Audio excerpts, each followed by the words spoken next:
Waking up to 7 days of hard lockdown this morning, the impact now being felt across the nation. The big question, will it be enough to bring this spiralling outbreak under control? Joining us is ALP National President Wayne Swan in Brizzy and Nine News presenter Alicia Loxley in Melbourne. Good morning, guys. Nice to see you. Alicia, to you first of all, our hearts go out to everyone in Victoria. How are you all coping? Oh, thank you very much, Karl. It's pretty grim, I have to tell you. I think yesterday when the announcement was made, I think a lot of people felt like it was coming, so there was an inevitability about it once the exposure sites kept, going up and up, and as they said, there were 10,000 close contacts. I think there's now 14,000 that needed to be spoken to, but it still feels surreal. I think only a couple of weeks ago, it just felt like there was no COVID around, and so to be back in this position, it's devastating. Really, it's really hard. Just awful. Are people angry? They're really angry. I think I've spoken to people who weren't eligible for JobKeeper last year, and they have used up all their super.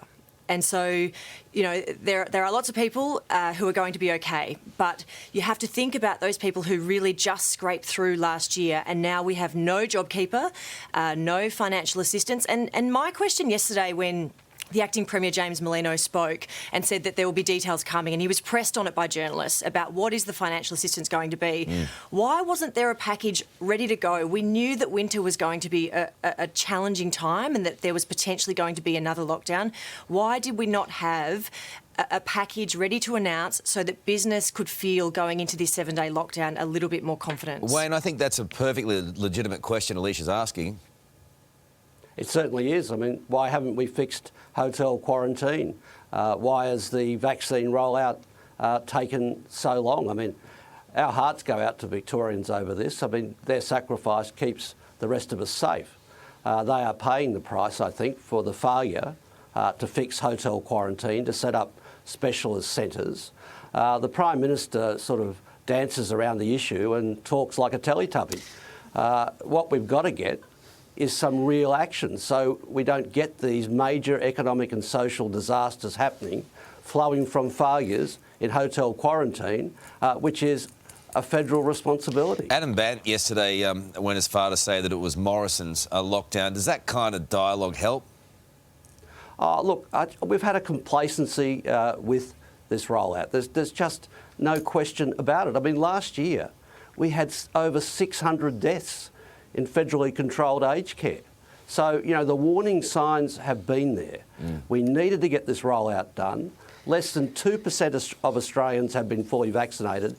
In the United States, which was failing early on, 50% of people have been vaccinated. We've got to get some urgency in what we're doing, and we've got to get some reality into it. And that means accelerating the rollout of the vaccine particularly, but most importantly, fixing hotel quarantine, getting those specialist centres out there and working. Alicia, vaccinations are obviously important here. 9 cases of blood clots this week across the country in relation to AstraZeneca. Does that damage confidence in that particular jab?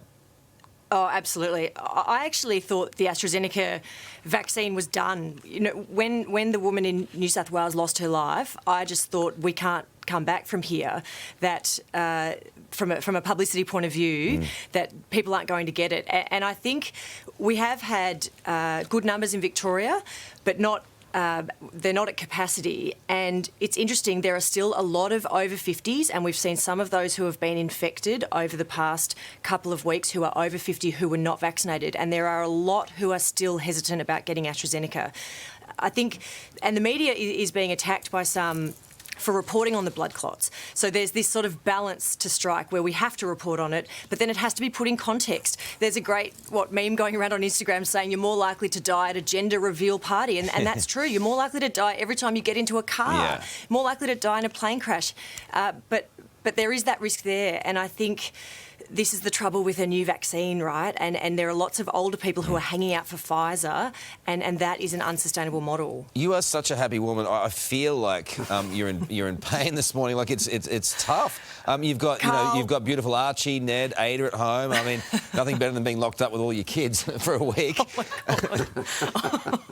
I had a grade 1 last year, Archie, doing remote learning, and now I have a prep. So Ned's in his first year of school, and Archie's in grade 2. And I can tell you, we are not going to be doing a lot of remote learning next week, because how do you do remote learning when they can't read yet? Good question. I just, this is the thing, and I feel like there's been talk about why didn't we have teachers as one of those priority groups? We know that kids are less likely to spread COVID, and keeping the schools open, from my point of view, not just from a selfish point of view, but it is so important. I think the lost learning for the real littlies, the grade 6s, I think first year of high school, and particularly, of course, our year 11s and 12s. Yeah. I just think the damage is terrible. It's really. awful. Yeah, well said. Wayne, I know you may well say, thank God for the AstraZeneca, but nothing's going to save Labor. Do you like that? From what?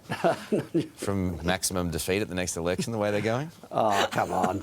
We've got some serious policy issues we've got to talk about here.